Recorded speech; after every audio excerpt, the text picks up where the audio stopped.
సప్తగిరి ప్రసాద్ గారు నమస్తే సార్. నమస్కారం మీకే సార్. ప్యానెల్లో ఉన్న పెద్దలందరికీ నా నమస్కారాలు సార్. చెప్పండి సార్ ప్లీజ్. ప్రసాద్ గారు, ఏంటి తెలుగుదేశం పార్టీ వదిలిన బాణమంట చంద్రబాబు నాయుడు గారి చివరి అస్త్రం వైఎస్ షర్మిల అనేది నిన్న సజ్జల రామకృష్ణారెడ్డి గారు చెప్తున్నమాట. ఇప్పుడు వీళ్ళ కామెడీలకి వీళ్ళ డిప్రెషన్లకి అడ్డు దుప్పు లేకుండా ఉన్నాయి.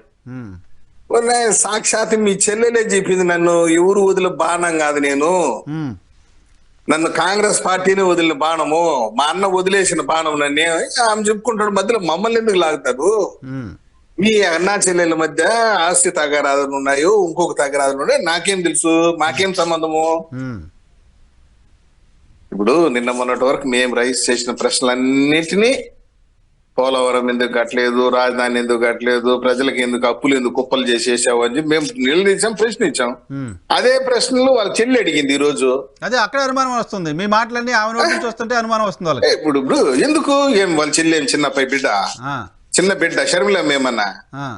ఆమె కూడా ఒక పార్టీ పెట్టింది. She's also daughter of Rajasekhara Reddy, she has also legacy of Rajasekhara Reddy.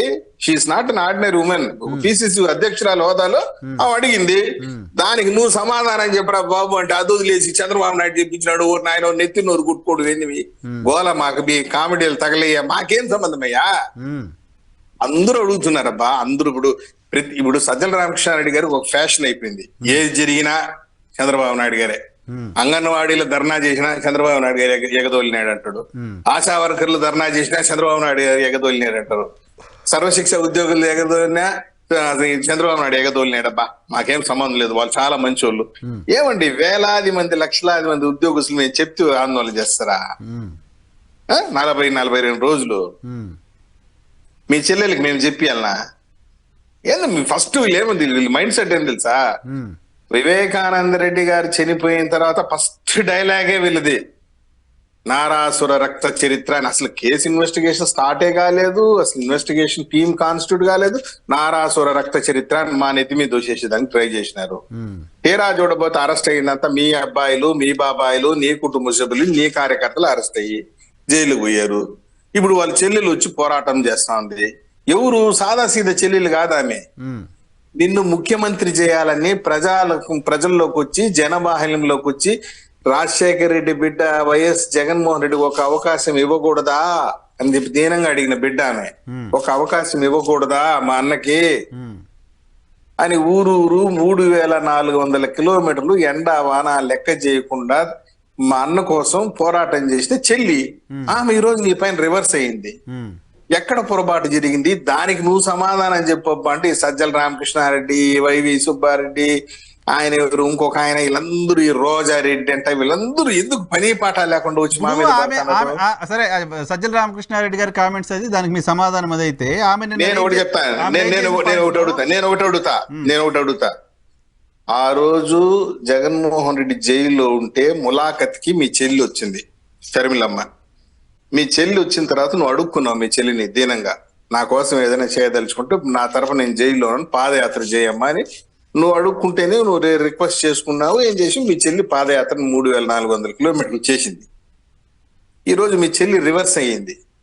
నువ్వు కొన్ని ప్రశ్నలు సంధించింది. ఈ రోజు స్టార్టింగ్ తొలి ప్రెస్ మీటే, ఇంకా 3 నెలలు ఉంది. ఇంక ఏమేమి ప్రెస్ మీట్లు వస్తాయో, ఏమేమి ఘోరమైన ఘోరాలు రివీల్ చేయాల్సి వస్తుందో మనకు తెలియదు. ఇంకా ఎన్నో కూడా ఉంటాయి ప్రెస్ మీట్లు. నేను అడిగేది ఏంటంటే ఒక్క నిమిషం, honourable chief minister should answer this. నిన్ను క్వశ్చన్ చేస్తే ఒక పిసిసి అధ్యక్షురాలుగా నీ చెల్లి నీ పిసిసి అధ్యక్షురాలు హోదాలు నిన్ను క్వశ్చన్ చేస్తే నీ సమాధానం చెప్పకుండా ఈ కింద ఉన్నటువంటి వీళ్ళందరూ భజన బ్యాచ్ అంతా వచ్చి సమాధానం చెప్పడం మీద నువ్వు చెప్పు సమాధానం. నీకు వాళ్ళ జగన్మోహన్ రెడ్డి గారి ఒపీనియనే కదా, పార్టీ ఒపీనియనే కదా, వాళ్ళు మాట్లాడారంటే జగన్మోహన్ రెడ్డి గారికి నువ్వే డైరెక్ట్. ప్రసాద్ గారు ఒక పాయింట్ ఏంటంటే, తెలుగుదేశం పార్టీ పైన కూడా విమర్శలు చేసింది ఆమె. తెలుగుదేశం పార్టీ ప్రత్యేక హోదా భారతీయ జనతా పార్టీ చెప్పింది. భారతీయ జనతా పార్టీ వైఎస్ఆర్ చుట్టూ టీడీపీ వైసీపీ రెండు తిరుగుతున్నాయి, రాష్ట్రానికి అన్యాయం చేస్తున్నాయని చెప్తుంది. ఆమె పిసిసి అధ్యక్షురాల హోదాలో మమ్మల్ని అప్పులు చేసినామనో ఇంకోటి చేసినామనో ఇంకొకటి మమ్మల్ని డైరెక్టర్ గా ఎక్కడ మాట్లాడలేదు. స్ట్రైట్ క్వశ్చన్ మీ అన్నకే వేసింది ఆమె, రాష్ట్ర ముఖ్యమంత్రి గారి స్ట్రైట్ క్వశ్చన్ వేసింది. ఒక ప్రతిపక్ష నాయకురాలుగా మమ్మల్ని కూడా 2-3 ప్రశ్నలు అడిగి ఉండొచ్చు. అఫ్ కోర్స్ వాటికి మేము సమాధానం చెప్పడానికి సిద్ధంగా ఉన్నాం. ఏమేసిందో మాకు పోలవరం గాని అమరావతి గాని ఇవన్నీ మేము కట్టలేదనే కదా మాకు 23 ఇచ్చిండేది. ఈయనేదో పొడస్తాడు చింపుతాడు కట్టేస్తాడనే కదా ఆయన 151 ఇచ్చిండేది. ఆయన చేసింది కాబట్టి మాకేంటి అంటున్నామే. సరే ఇవ్వాలన్నా వద్దా అని చెప్పి పబ్లిక్ విల్ డిసైడ్. ఒకే గాటిని కట్టేస్తోంది, పబ్లిక్ డిసైడ్ చేస్తుంది. ఒకే గాటిని కడుతుంటే మీరు మాత్రం మిమ్మల్ని తిడుతుంది, మీరు సమాధానం చెప్పండి వైసీపీని అడుగుతున్నారు. మా ఇద్దరిని ఒకే ఘాటు కట్టడం కాదు, ఆమె సూటి బాణాలు వేసింది. ఒకటైతే నేను చెప్తున్నాను, మొదటి నుండి షర్మిలమ్మ మమ్మల్ని విమర్శిస్తూనే ఉంది. కొత్త అయితే ఏం కాదు కదా. మొదటి నుండి ఇప్పుడు వాళ్ళన్న ప్రతిపక్ష నాయకుడు ఉన్నప్పుడు మమ్మల్ని విమర్శించింది, మమ్మల్ని దుమ్మెత్తి పూసింది, వాళ్ళ అన్నని నెత్తి మీద పెట్టుకుని మోసింది.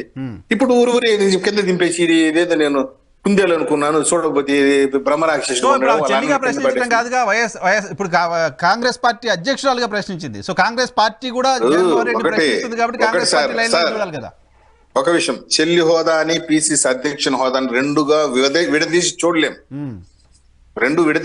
వాళ్ళు కాల్చుకుంటే మీడియా ముందర ఎన్నైనా మాట్లాడుకోవచ్చు, మాకు సంబంధం లేదు, ఆమె పిసిసి అధ్యక్షురాలు, మా చెల్లి వీరు మొన్న కూడా పెళ్లిలోకి వచ్చి అన్నని గట్టిగా కౌగిలించుకునింది అది ఇదని చెప్పి ఏమైనా సమర్థించుకోవచ్చు, మాకు అనవసరం. నేను అడిగేది ఏంటంటే నీ కోసం పోరాటం చేసిన నీ చెల్లి నీకు రివర్స్ అయింది, ఒకసారి సరి చూసుకో అని చెప్తున్నావు. ఏదైనా జరిగితే నువ్వు మీ చెల్లి కూర్చొని సెటిల్ చేసుకున్నావు, అంతేగాని మీ ఇంట్లో నువ్వు బాత్రూమ్ లో కాలు జారి కింద పడిపోయినా గానీ మమ్మల్ని నిందించొద్దు అంటున్నావు. Right, okay.